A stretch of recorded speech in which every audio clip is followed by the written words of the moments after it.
আসসালামু আলাইকুম। দেখো, আমরা যে চ্যাপ্টারটা পড়ছি সেটা হচ্ছে দ্য মেকানিজম অফ এভলিউশন।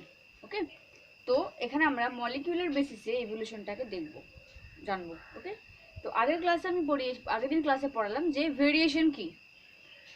এই চ্যাপ্টারের একটা অংশ হচ্ছে ভেরিয়েশন। তো আরও এরকম অনেক কিছু আছে যেগুলো আমরা ধীরে ধীরে পড়বো। তার মধ্যে সবথেকে একটা লার্জ পার্ট হচ্ছে মিউটেশন সংক্রান্ত অনেক তথ্য আছে, সেগুলো আমরা ধীরে ধীরে কমপ্লিট করব।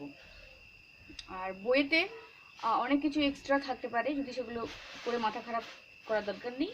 ক্লাসটা ভালো করে ফলো করবে, নোট করে রাখবে, এর বাইরে আশা করি কিছু আর প্রয়োজন পড়বে না। ঠিক আছে, তো দেখো আজকে আমরা পড়বো যে এই যে ভেরিয়েশন অর্থাৎ ইভলিউশনের যে র মেটেরিয়াল ভেরিয়েশন, সেই ভেরিয়েশনটা কোন কোন ওয়েতে হয়ে থাকে। অর্থাৎ ভেরিয়েশন মানে তোমার জিনের চেঞ্জ, সেই জিনের চেঞ্জটা কোন কোন পথে হয়ে থাকে সেটা আমরা দেখবো একটু পরে। তার আগে বলি যে আমরা ডারউইনি তত্ত্ব পড়েছি, ল্যামার্কিজম ছিল, তোমরা পড়তে চাওনি কারণ তোমাদের সিলেবাসে নেই। তো ডারউইনি তত্ত্ব পড়ার পর আমরা নয়া ডারউইনবাদ পড়েছি, নিউ ডারউইনিজম পড়েছি আগের চ্যাপ্টারে, আগের ক্লাসে, মানে ফার্স্ট ইউনিটে যেটা ছিল অরিজিন অফ দ্য লাইফের ওই চ্যাপ্টারে। তো এরপর আমরা দেখব যে মডার্ন সিনথেটিক থিওরি।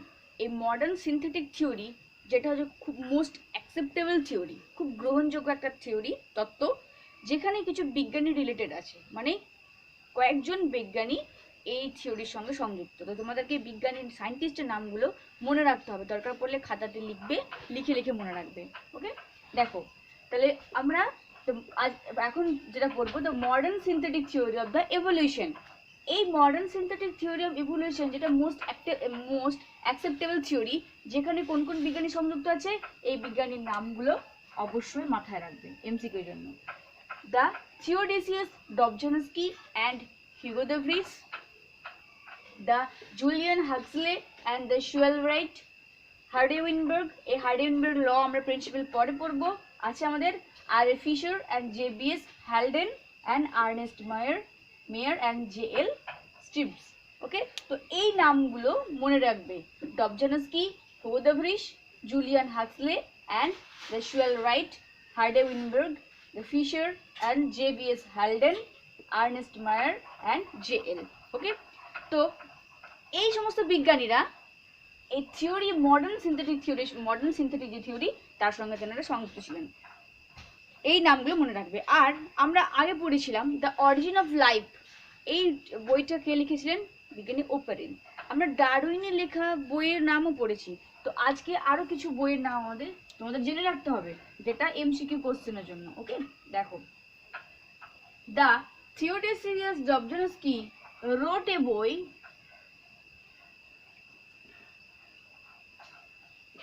দেখো এই ডবঝানস্কি তিনি একটা বই লিখেছিলেন। ওকে, তেনার বইটার নাম হচ্ছে কি না, the genetic and the origin of the species. তেনার লেখা বইটার বুকের নাম হচ্ছে the genetic and the origin of species. Genetic and the origin of species, এটার নামটা মনে রাখবে। ওকে, পরীক্ষার কোশ্চেন আসতে পারে যে the genetic and the origin of the species বইটা কার লেখা? ডবঝানস্কি লেখা। এই ডবঝানস্কি তিনি ড্রসোফিলার পপুলেশনে তিনি এক্সপেরিমেন্ট করেছিলেন, পর্যবেক্ষণ করেছিলেন। ওকে, আর একজনের বৈজ্ঞানিক বইয়ের নাম রাখতে হবে, সেটা হিউগো দ্য ভ্রিস। এটা হচ্ছে খুবই মোস্ট ইম্পর্টেন্ট।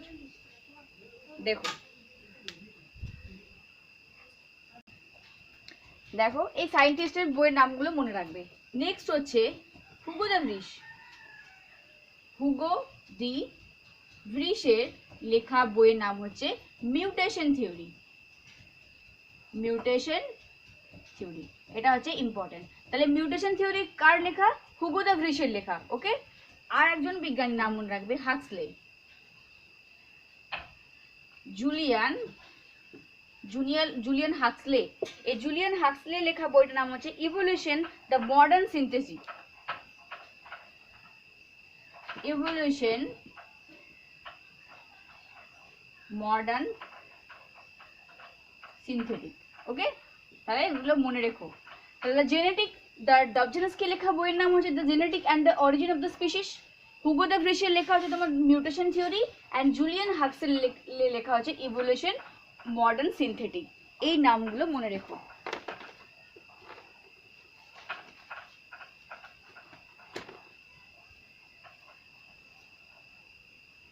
দেখো এইগুলো কিন্তু খাতাতে নোট করে রাখো, ওকে? ক্লাস করার সময় অবশ্যই নোট করে রাখবে, কারণ সব জিনিস যে বইয়ের মধ্যে ইজিতে পাবে সেটা কিন্তু পাবে না, বইয়ে অনেক জটিলভাবে দেওয়া থাকে। তো সহজে যাতে সেটাকে মনে রাখা যায় বা সহজ উপায়ে কনসেপ্টটা ক্লিয়ার থাকে, সব নোট করবে। বারবার বলছি না, নোট না করলে তোমাদের লস। দেখো এই যে আগের দিন বললাম ভেরিয়েশন, সেই ভেরিয়েশনের আলটিমেট সোর্স বলেছে মিউটেশন, তাই তো? মিউটেশন ছাড়াও আরও অনেক সোর্স আছে যেগুলো ভেরিয়েশনের ফলে অভিব্যক্তিতে সহায়তা করে। অর্থাৎ অভিব্যক্তি বা ইভলিউশন ঘটতে গেলে যে কোন কোন ওয়ে, কোন কোন পথে সেটা সম্ভব, সেগুলো দেখানো হয়েছে। এই তোমাদের যে মেকানিজম অফ ইভলিউশন চ্যাপ্টারটার মধ্যে এই যে জিনিসগুলো লেখা আছে, এইগুলোই হচ্ছে তোমাদের পড়তে হবে। অর্থাৎ টোটাল চ্যাপ্টারের মধ্যে কী কী পড়তে হবে? মিউটেশন, জিন রিকম্বিনেশন, জিন মাইগ্রেশন অর জিন ফ্লো বলা হয় যেটাকে, জেনেটিক ড্রিফট বা swallow right effect or non random mating and hybridization, এই জিনিসগুলো তোমাদেরকে পড়তে হবে। তো এইগুলো কি বললাম? The genetic variation in population, কোন পথে পরিবর্তন হচ্ছে বা উৎসগুলো কি কি, সেগুলো হচ্ছে এই টার্মগুলো। মিউটেশনের ফলে ভেরিয়েশন হয়ে থাকে, যে ভেরিয়েশন ইভলিউশনের সহায়তা করে, জেনেটিক রিকম্বিনেশনের ফলে ইভলিউশন সহায়তা করে, জিন মাইগ্রেশন, এগুলো আমরা সব একটা একটা করে ডিটেলসে পড়বো। আজকে আমরা পড়বো ফার্স্ট মিউটেশন। এই মিউটেশন যেটা আছে সেটা তোমাদের একটু লার্জ, একটু বড়, অনেক কিছু এখানে শেখানোর বা জানার আছে। দেখো মিউটেশন, তাহলে মিউটেশন আগের দিন বললাম যে এই ভেরিয়েশনের আলটিমেট সোর্স হচ্ছে মিউটেশন। এই মিউটেশন শব্দের প্রবক্তা বা মিউটেশন তত্ত্বের প্রবক্তা হচ্ছে বিজ্ঞানী হুগো দ্য ভ্রিশ।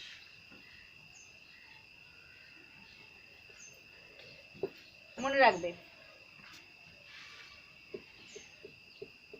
বিজ্ঞানী হুগো দি ভ্রিশ 1901 খ্রিস্টাব্দে মিউটেশন শব্দের মানে তিনি প্রবক্তা ছিলেন। এটা এমসিকিউ কোশ্চেনের জন্য ইম্পর্টেন্ট মনে রাখবে। তিনি কি বলেছিলেন যে জীবের স্বাভাবিক বৈশিষ্ট্য চলাকালীন যদি তার মধ্যে একটা হঠাৎ করে কোনো নতুন বৈশিষ্ট্যের আবির্ভাব হয়, যেটাকে বলেছে মিউটেশন। অর্থাৎ স্বাভাবিক কোনো বৈশিষ্ট্যের আধিকারী, তার মধ্যে যদি হঠাৎ করে কোনো বৈশিষ্ট্যের সাডেনলি আবির্ভাব মানে দেখা যায়, সেই বৈশিষ্ট্যটাকে বা তখন সেটাকে বলা হচ্ছে যে মিউটেশন, ওকে? অর্থাৎ তিনি বলেছেন যে যদি দেখা যায় যে একটা পপুলেশনের মধ্যে ভিন্ন প্রজাতির বা একই প্রজাতি গোষ্ঠীর পপুলেশনের মধ্যে ধরো কিছু প্রজাতি থাকে, স্পিসিস, যারা হচ্ছে তোমার প্যারেন্টাল পপুলেশন, মানে তার জনিত জীবের মতো দেখতে, বাট কিছু তো থাকবে ভ্যারিয়েন্ট, মানে ভিন্ন আলাদা প্রকৃতির। সেই ভিন্ন আর নর্মাল যে জীব, তাদেরকে কম্পেয়ার করা যায় কার দ্বারা? সেই যে সৃষ্টি হওয়া, উদ্ভব হওয়া আলাদা বৈশিষ্ট্য দ্বারা। তাদেরকে কিন্তু কখনো এক করে দেওয়া সম্ভব না, ওকে? এই যে একটা পপুলেশনের মধ্যে কিছু স্বাভাবিক বৈশিষ্ট্য সম্পন্ন জীব আর এই কিছু ভিন্ন বৈশিষ্ট্য সম্পন্ন জীবের যে অবস্থান, এটাকে আমরা বলছি ভেরিয়েশন, ভেরিয়েন্ট, ওকে? তাহলে মিউটেশন কাকে বলবো? মিউটেশন হচ্ছে জিনের যখন জিন বস্তুর আকস্মিক, স্থায়ী এবং বংশগত পরিবর্তনকে বলা হচ্ছে মিউটেশন। মিউটেশন বলতে বোঝায় যে জিন বস্তুর আকস্মিক, স্থায়ী ও বংশগত পরিবর্তনকে বলে মিউটেশন, আর বাংলায় বলা হয় পরিব্যক্তি। তাহলে প্রকরণ বলা হয় ভেরিয়েশনকে, আর মিউটেশনকে বলা হচ্ছে পরিব্যক্তি, ওকে? এবারে এই যে বললাম বিজ্ঞানী হুগো দ্য ভ্রিশ, তিনি প্রথম উদ্ভিদের ক্ষেত্রে মিউটেশন পরিলক্ষিত করেছিলেন, মানে পর্যবেক্ষণ করেন তিনি ফার্স্ট। তিনি এক ধরনের প্রজাতির উদ্ভিদকে নিয়ে এক্সপেরিমেন্টের দ্বারা প্রমাণ করিয়ে দেন যে হ্যাঁ, পূর্বপুরুষের সঙ্গে কোনো বৈশিষ্ট্যের মিল না থাকা সত্ত্বেও হঠাৎ করে কোনো নতুন বৈশিষ্ট্যের আবির্ভাব হওয়াকে তিনি মিউটেশন বলে প্রমাণিত করেন, এবং যেটা সর্বগ্রহণযোগ্য, ওকে? সেটা আমরা দেখব। তাহলে জিন বস্তুর মধ্যে স্থায়ী এবং বংশগত পরিবর্তনকে বলা আছে মিউটেশন। আর ভেরিয়েশন কি বললাম? যখন এই মিউটেশনের ফলে একই প্রজাতিভুক্ত জীবের মধ্যে যখন ভ্যারাইটি লক্ষ্য করা যায়, তখন তাকে বলা আছে ভেরিয়েশন। এবারে দেখো, আগের ক্লাসে বলেছি যে বিজ্ঞানী ডারউইন আর হুগো দ্য ভ্রিশ তিনাদের মতবাদ পুরো আলাদা। ডারউইন বলেছিলেন যে ইভলিউশন হচ্ছে একটা কন্টিনিউয়াস প্রসেস, চলমান একটা প্রক্রিয়া। কিন্তু হুগো দ্য ভ্রিস বলেছিলেন এটা ডিসকন্টিনিউয়াস প্রসেস, মানে হচ্ছে একটা বিচ্ছিন্ন, মানে হঠাৎ করে কোনো একটা ক্যারেক্টারের আবির্ভাব। তো ডারউইনের মতে হচ্ছে যে একটা ধারাবাহিক পদ্ধতিতে ইভলিউশন সম্ভব, কিন্তু সেটা কিন্তু গ্রহণযোগ্য নয়। আর কারণ ডারউইনের সেই সময় মিউটেশন সংক্রান্ত কোনো ধারণা ছিল না, যে ভেরিয়েশনের আলটিমেট সোর্স মিউটেশন, সেটা ডারউইন জানতেন না। বাট হুগো দ্য ভ্রিস তিনি পরীক্ষার দ্বারা প্রমাণ করেছিলেন যে হ্যাঁ, ভেরিয়েশনের আলটিমেট সোর্স মিউটেশন, যেটা সাডেনলি হয়ে থাকে, যেটাকে বলা হচ্ছে ডিসকন্টিনিউয়াস প্রসেস। দেখো তাহলে এই হুগো দ্য ভ্রিসের তত্ত্বটা কি? হুগো দ্য ভ্রিসের মিউটেশন তত্ত্ব।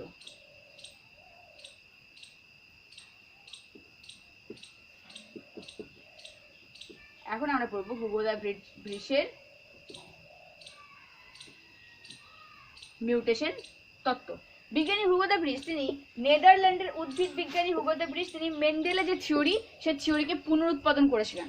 ওকে, নেদারল্যান্ডের উদ্ভিদ বিজ্ঞানী হুগো দ্য ভ্রিস তিনি মেন্ডেলের থিওরিকে পুনরায় আবার পর্যবেক্ষণ করেছিলেন। ঠিক আছে, রিপিট করেন। তিনি সর্বপ্রথম উদ্ভিদের ক্ষেত্রে মিউটেশন লক্ষ্য করেন এবং তার নামকরণ করেছিলেন। ওকে, পর্যবেক্ষণ করেছেন কার ক্ষেত্রে? উদ্ভিদের ক্ষেত্রে। উদ্ভিদের ক্ষেত্রে প্রথম মিউটেশন পর্যবেক্ষণ করেছিলেন কে? বিজ্ঞানী হুগো দ্য ভ্রিস তিনি। ওকে, এবারে দেখো হুগো দ্য ভ্রিসের পরীক্ষা উদ্ভিদের ক্ষেত্রে ফার্স্ট করেছিলেন।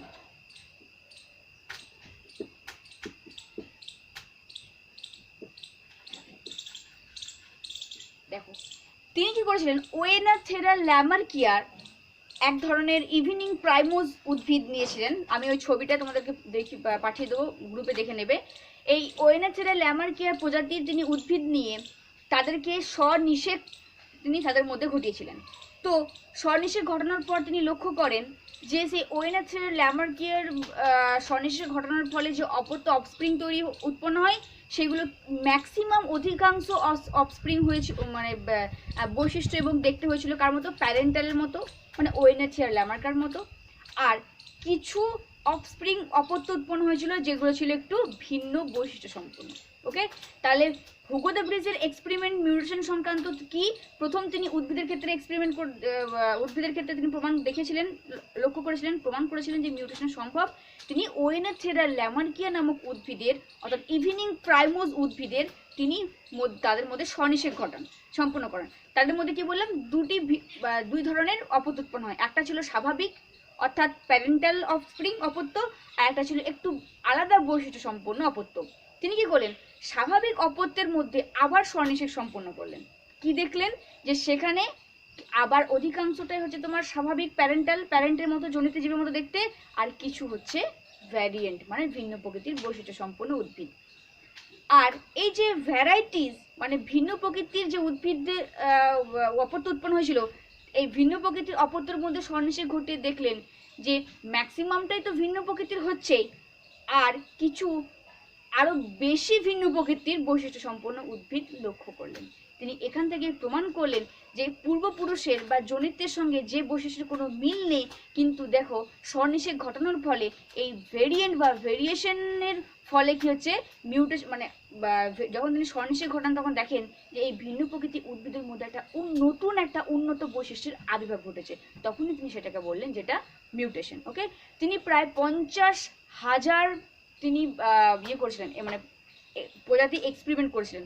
তার মধ্যে 800টা মতো তিনি আলাদা বৈশিষ্ট্য সম্পন্ন উদ্ভিদকে পেয়েছিলেন। বোঝা গেছে? অপত্য, তিনি 50,000 অপত্য উদ্ভিদ পর্যবেক্ষণ করেন, তার মধ্যে 800টি তিনি আলাদা বৈশিষ্ট্য সম্পন্ন উদ্ভিদ পেয়েছিলেন। তাহলে কি বললাম? এনার যে এক্সপেরিমেন্টের যে উদ্ভিদ, তার নাম কি ছিল? দেখো তাহলে এটা মনে রেখো, ইম্পর্টেন্ট কোশ্চেন, যে হুগো দ্য ভ্রিসের এক্সপেরিমেন্ট পরীক্ষায় কোন উদ্ভিদকে নির্বাচন করা হয়েছিল? দ্য ওয়েনাথেরা। हर घड़ी बदल रही है रूप।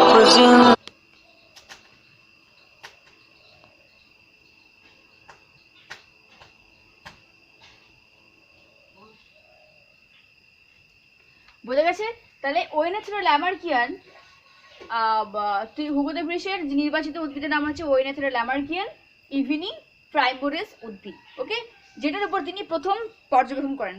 এক্সপেরিমেন্টে আরেকবার বলছি, তিনি এই এই ওয়েনেথুরা ল্যামার্কিয়ান যে উদ্ভিদ তাদের মধ্যে স্বনিষেক সম্পন্ন করেন। দেখো তাহলে ওয়েনেথিওর ল্যামার্কিয়ান তিনি উদ্ভিদ নিয়ে তাদের মধ্যে তিনি কি করেছিলেন, স্বনিষেক ঘটিয়েছিলেন, স্বনিষেক সম্পন্ন করেন। তো কি দেখা গেছে, যে নিষেক সম্পন্ন করার পর বেশিরভাগ উদ্ভিদই হয়েছিল স্বাভাবিক বৈশিষ্ট্য সম্পন্ন, বেশিরভাগ ছিল স্বাভাবিক জনিত্রী বৈশিষ্ট্যযুক্ত উদ্ভিদ, মেজরিটি। ওকে, তাহলে তিনি ওয়েনেথিওর ল্যামার্কিয়ান উদ্ভিদ নিয়ে তাদের মধ্যে স্বনিষেক সম্পন্ন করে দেখেন যে বেশিরভাগ উদ্ভিদ হচ্ছে কি না এই প্যারেন্টাল বা জনিত্রী উদ্ভিদের বৈশিষ্ট্যযুক্ত স্বাভাবিক উদ্ভিদ উৎপন্ন হয়েছে, আর কিছু অপত্য পাওয়া গেছে যেটা হচ্ছে কি না ভেরিয়েন্ট বা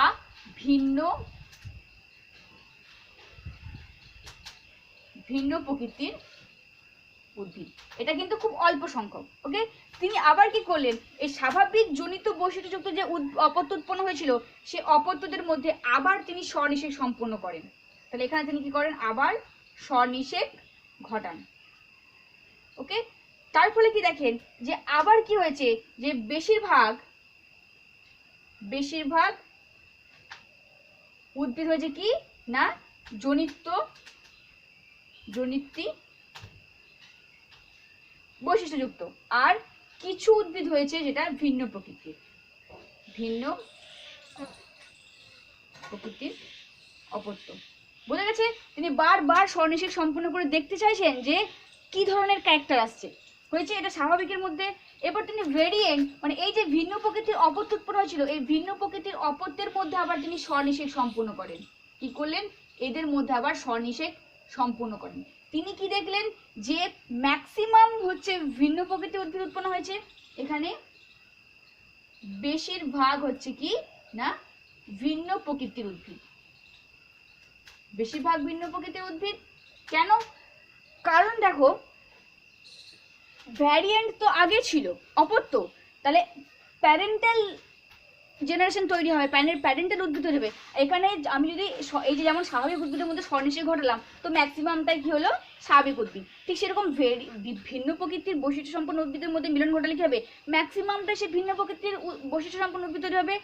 আর তাছাড়াও তিনি আরো কি দেখিয়েছিলেন, যে আরো দেখিয়েছিলেন মোর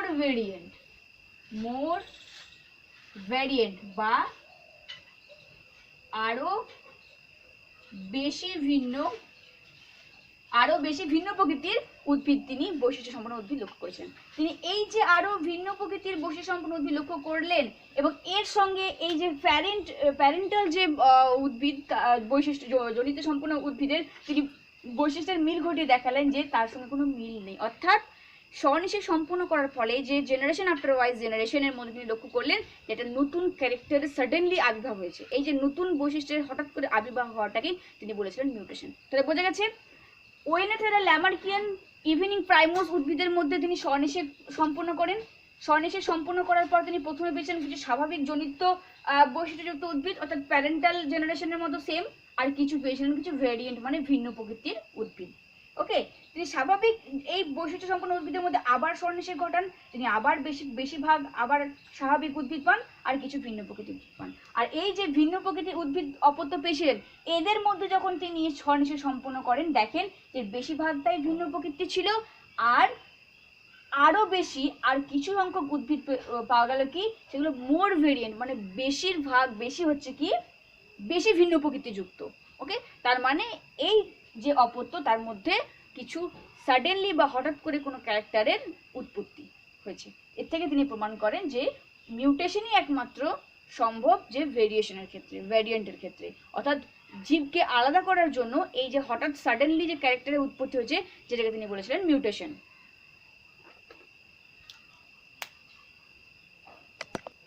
দেখো এই যে হুগো দ্য ব্রিজ যে পরীক্ষাটা বললাম দেখালাম, যার মধ্যে ভিন্ন প্রকৃতির বৈশিষ্ট্য সম্পন্ন, তিনি প্রত্যেকবার যতবার তিনি স্বনিশ্চয় সম্পন্ন করেন ততবার তিনি লক্ষ্য করেন যে কিছু না কিছু আলাদা বৈশিষ্ট্য সম্পন্ন উদ্ভিদের তৈরি দেখা গেছিল। কোন কোন প্রজাতির তিনি লক্ষ্য করেছিলেন?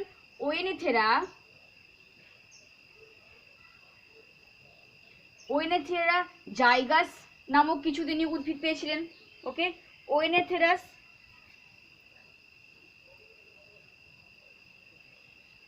তিনি আর কি পেয়েছিলেন না ওয়েনেথেরাস লিভিফোলিয়া, ওয়েনেথেরাস লিভিফোলিয়া নামক তিনি আরো 2 ধরনের উদ্ভিদের তিনি উদ্ভিদ লক্ষ্য করেছিলেন, প্রজাতি, মানে বিভিন্ন আলাদা বৈশিষ্ট্য সম্পন্ন। ওকে, পরীক্ষার মাধ্যমে হুগো দ্য ব্রিজের এক্সপেরিমেন্টটা মনে রেখো। এবারে দেখো এই যে হুগো দ্য ব্রিজ তার প্রস্তাবনা কি ছিল, এই এক্সপেরিমেন্ট করার পর তার প্রস্তাবনাটা কি ছিল, তাহলে এটা হবে হুগো দ্য ব্রিজের প্রস্তাবনা। তিনি এই পরীক্ষা করার পর 1901 খ্রিস্টাব্দে মিউটেশন তত্ত্ব বা মিউটেশন থিওরি তিনি আবিষ্কর্তা হিসেবে পরিচিত হয়েছিলেন। ওকে, তিনি বলেছিলেন তার তত্ত্ব অনুসারে যে এই যে বিবর্তন ঘটছে, অভিব্যক্তি ঘটছে, যেটা হঠাৎ করে উঠে আসা কোনো একটা বৈশিষ্ট্যের বা ডিসকন্টিনিউয়াস ভেরিয়েশনের মাধ্যমে যেটা সম্ভব ইভলিউশন, এবং যেটা ইভলিউশনের সহায়তা করে। ওকে, অর্থাৎ এই যে অভিব্যক্তি ঘটছে যে কারণে ভেরিয়েশন ঘটছে, আর এই ভেরিয়েশনের কারণই হচ্ছে হঠাৎ করে উঠে আসা কোনো একটা বৈশিষ্ট্য, যাকে মিউটেশন বলে তিনি ব্যাখ্যা করেছিলেন। ওকে, এই যে প্রকরণের সৃষ্টি হচ্ছে, মিউটেশনের ফলে যে প্রকরণ বা ভেদের সৃষ্টি হচ্ছে, এর থেকে বিবর্তন সম্ভব। তিনি কি বলেছিলেন যে ভেরিয়েশন, যে মানে বা মিউটেশনের ফলে যে ভেরিয়েশন সৃষ্টি হচ্ছে, এই ভেরিয়েশনটাই হচ্ছে বিবর্তনের সম্ভব। তার এই পরীক্ষার কিছু মূল বক্তব্য দিয়েছিলেন। সেই মূল তত্ত্বের বক্তব্যগুলো কি কি দেখো, এই পয়েন্টটা মনে রাখবে। হ্যাঁ, এটা important. The main point of the mutation theory, এই যে মিউটেশন থিওরির কথা হুগো দ্য ব্রিজ জানিয়েছিলেন, তিনি কিছু মূল তত্ত্বের বক্তব্য রেখেছিলেন। যে মেন পয়েন্ট বা বক্তব্যগুলো কি কি, তিনি বলেছিলেন যে এই মিউটেশনের ফলে পরিব্যক্তির কারণেই অভিব্যক্তি সম্ভব। তাহলে তিনি প্রথমে কি বলেছিলেন যে মিউটেশন ভেরিয়েশনের মাধ্যমে বিবর্তন সম্পন্ন হয়। তিনি কি বলেছিলেন যে মিউটেশনের ফলে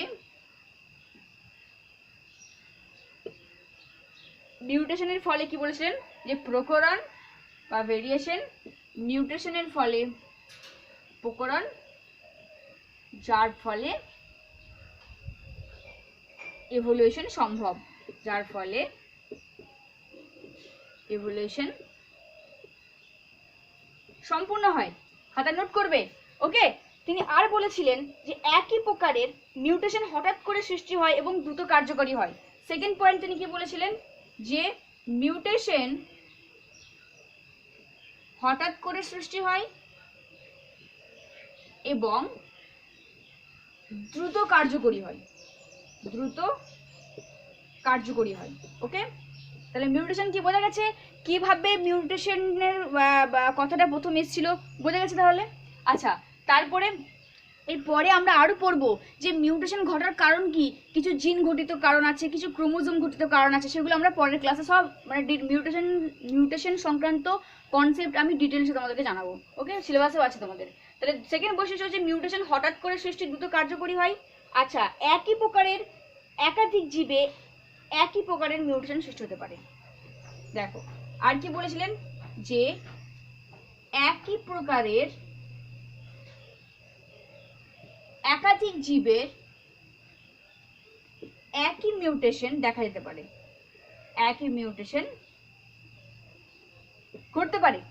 ঠিক আছে, তিনি বলেছিলেন যে এই মিউটেশনগুলি বংশ পরম্পরার সঞ্চালনশীল। একটু পরে দেখবো যে মিউটেশন আবার 3 প্রকারের হয়। কিছু মিউটেশন হচ্ছে তোমার খুব ইউজফুল, যেটা প্রকৃতি সিলেক্ট করে। কিছু মিউটেশন আছে যেগুলো খুব হার্মফুল, যেগুলো নষ্ট হয়ে যায়। আর যে মিউটেশনগুলো ক্ষতিকারক সেই মিউটেশন কিন্তু নষ্ট হয়ে যায়। আর যে মিউটেশনগুলো কম মানে খুব কম ক্ষতিকারক, সেগুলোকে কি হচ্ছে বংশ পরম্পরায় সঞ্চালিত হয়। ওকে, তাহলে থার্ড বৈশিষ্ট্য বললাম যে একই প্রকারের একাধিক জীবে মিউটেশন ঘটতে পারে।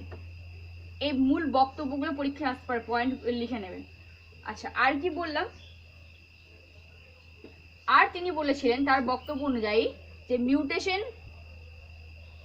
হলো বংশ পরম্পরায় সঞ্চালনশীল, যে মিউটেশনগুলো কি হচ্ছে না বংশ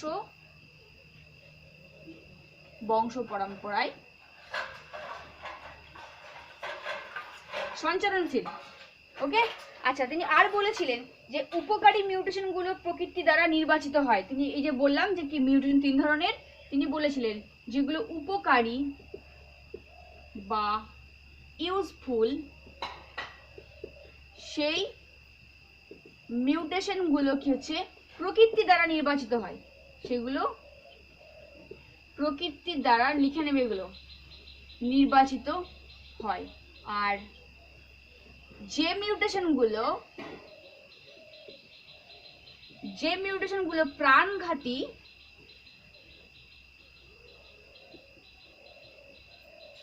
সেগুলো নষ্ট হয়ে যায়। নেচার তাদেরকে সিলেক্ট করে না যেগুলো প্রাণঘাতী সেগুলো। ওকে, আর যে মিউটেশন কম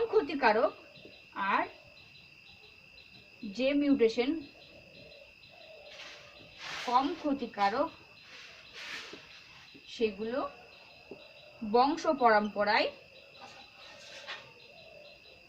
বংশ পরম্পরায় সঞ্চারণ হয়।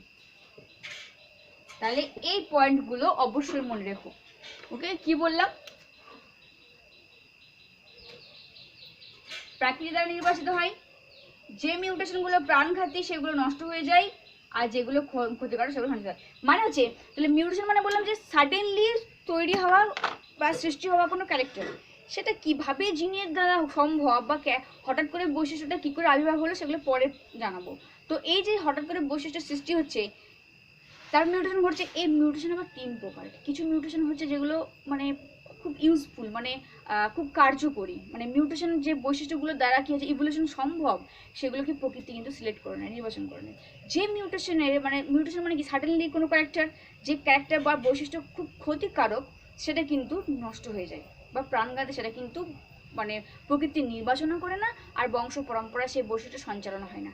আর যে বৈশিষ্ট্যটা কম ক্ষতিকারক সেটাকে কি করে বংশ পরম্পরায় সেগুলো সঞ্চালিত হয়। ওকে, এই পয়েন্টগুলো মনে রাখবে মূল বক্তব্যের মধ্যে। আর মিউটেশনের ফলে প্রকরণ হয়, এবং প্রথমেই বললাম যে প্রকরণের ফলে বিবর্তন সম্ভব। ঠিক আছে, আর নেক্সট যে পয়েন্ট তিনি বলেছিলেন সেটা মনে রাখবে। নেক্সট হচ্ছে যে এই যে বিবর্তন, এই অভিব্যক্তি এক প্রকার আকস্মিক ও বিচ্ছিন্ন পদ্ধতি। ইভলিউশন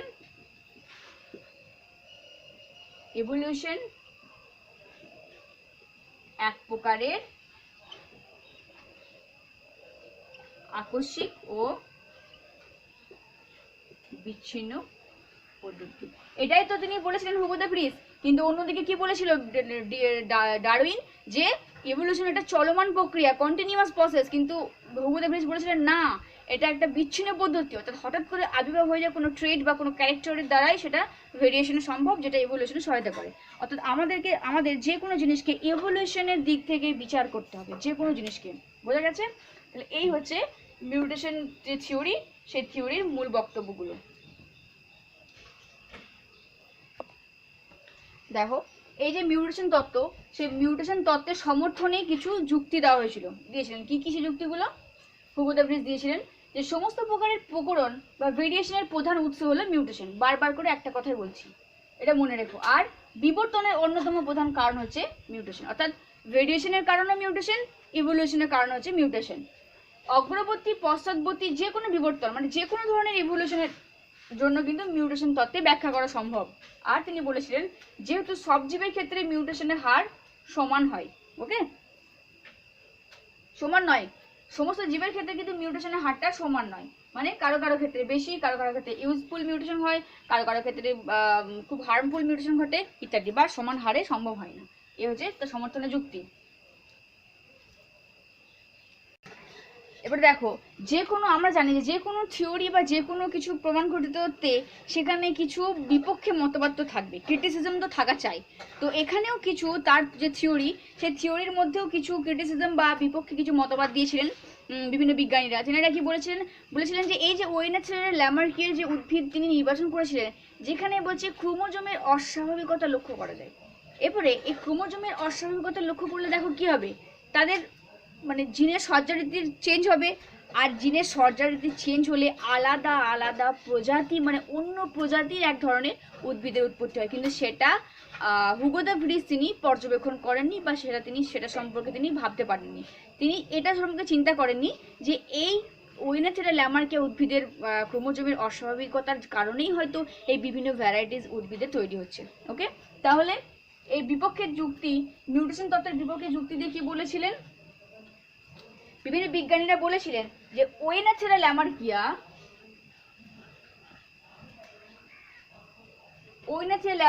উদ্ভিদের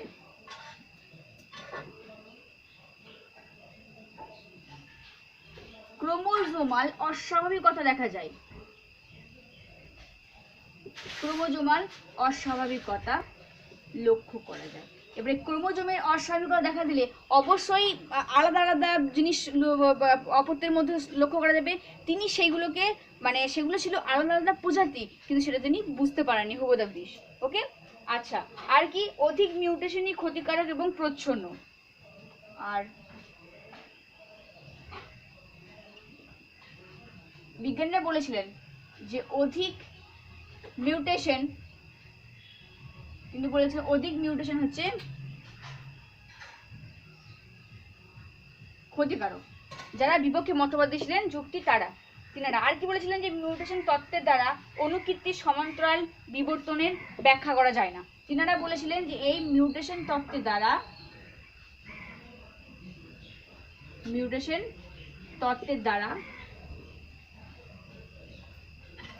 অনুকীর্তি ও সমান্তরাল যে ইভলিউশন সেটা ব্যাখ্যা করা যায় না। এই অনুকীর্তি বা সমান্তরাল ইভলিউশন কি, এটা আমাদের পরে আছে, অনেকটা পরে, সেটা জানাবো। আর কি বলেছিলেন যে এই তত্ত্বের প্রাকৃতিক ভূমিকাকে তিনি অস্বীকার করেছেন। তারা এই তত্ত্বের প্রাকৃতিক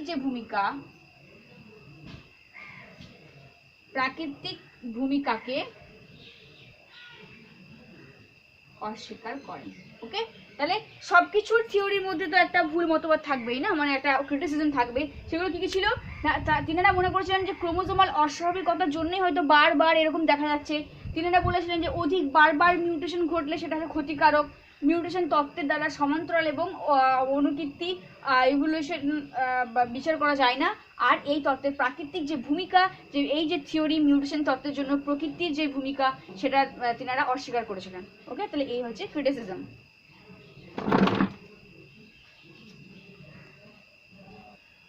দেখো এবারে যে মিউটেশনের গুরুত্ব। আচ্ছা, মিউটেশনের গুরুত্বটা কি না, মিউটেশন জিনের পরিবর্তনের ফলে হয়ে থাকে, কিন্তু এই জিনের পরিবর্তনটা খুব মানে স্থায়ী এবং খুব অল্প সময়ের মানে পরিবর্তনটা খুব ধীর গতিতে হয়, ঠিক আছে, এবং খুব কম পরিবর্তন হয়ে থাকে। ওকে, কি হয় দেখো, তো এই যে জিন খুব কম পরিবর্তন হয়, কিন্তু জিনের হঠাৎ করে যদি কোনো পরিবর্তন যেটা বংশ পরম্পরা যদি সঞ্চালিত হয়, তাহলে সেটাকে আমরা মিউটেশন বলছি। আর এই বিবর্তনের বা ইভলিউশনের জন্য কিন্তু এই যে জিনের পরিবর্তনটাও দরকার, না হলে কিন্তু মিউটেশন সম্ভব হবে না। পরিবর্তনটা গুরুত্বপূর্ণ। তো জিনের মিউটেশনের ফলে কি হয়, নতুন অ্যালিলের সৃষ্টি হয়, আর নতুন বৈশিষ্ট্যের সৃষ্টি হলে সেখানে কি হবে, ভেরিয়েশন দেখা যাবে। আর যে ভেরিয়েশনটাই আমরা বলেছি দ্য র মেটেরিয়াল অফ ইভলিউশন। এবারে বললাম যে কিছু মিউটেশন আছে যেগুলো ক্ষতিকর, সেগুলো মানুষের রোগ এবং মৃত্যুর ফলে বা প্রজাতির বিলুপ্তি হওয়ার ফলে কি হয়েছে, সেই মিউটেশনগুলো সেখান থেকে অবলুপ্তি হয়ে যায়। ওকে, তাহলে এই সুতরাং প্রকৃতিতে মিউটেশনই হচ্ছে তোমার বিবর্তনের প্রধান হাতিয়ার বা হিসেবে নির্বাচিত। তাহলে যদি একটা ছকের মাধ্যমে দেখায়, তাহলে কি দেখতে পাবো যে ইভলিউশনের সঙ্গে মিউটেশন কিভাবে হয়ে থাকে। দেখো, মিউটেশন, ওকে, সেখান থেকে ঘটে কি প্রকরণ, বা যেটাকে আমরা বলছি ভেরিয়েশন। ওকে, সেই প্রকরণ হচ্ছে দুই প্রকারের, একটা হচ্ছে ব্যবহারযোগ্য, একটা ব্যবহারযোগ্য ভেরিয়েশন, আর একটা হচ্ছে তোমার অব্যবহারযোগ্য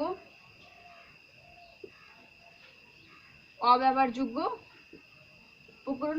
ব্যবহারযোগ্য প্রকরণ মানে যেটা ইউজফুল ভেরিয়েশন, যেটা তোমার হচ্ছে তোমার অনুকূল ভেরিয়েশন, সেটা হচ্ছে কি প্রকৃতি নির্বাচন করবে। এটা প্রাকৃতিক নির্বাচন হবে, প্রাকৃতিক নির্বাচন, যার ফলে নতুন একটা প্রজাতির উৎপত্তি। বোঝা গেছে? আর এটা হয় না। এই ছকটা শুধু তোমরা ড্র করবে। ওকে, বোঝা গেছে? তাহলে দেখো মিউটেশন প্রকরণ দুই প্রকারের, যেগুলো ইউজফুল, যেগুলো অনুকূল ভেরিয়েশন সেগুলো প্রাকৃতিক নির্বাচন দ্বারা সিলেক্ট হয়, যেগুলো প্রতিকূল ভেরিয়েশন সেগুলো কি হয় মানুষের বিভিন্ন কারণের জন্য বা এনভায়রনমেন্টাল ইফেক্টের জন্য তারা কি করে সেখানেই শেষ হয়ে যায়। ওকে, তো এই হচ্ছে মিউটেশন তত্ত্ব যেটা হুগো দ্য ভ্রিস দিয়েছিলেন। এরপরে আমরা পড়বো যে মিউটেশনের কত প্রকারের হয়। ক্রোমোজোমাল ঘটিত মিউটেশন, জিন ঘটিত মিউটেশন, ক্রোমোজোমাল ঘটিত মিউটেশন আমার ভাগ আছে, জিন ঘটিত মিউটেশনের ভাগ আছে, সেগুলো আমরা পড়বো।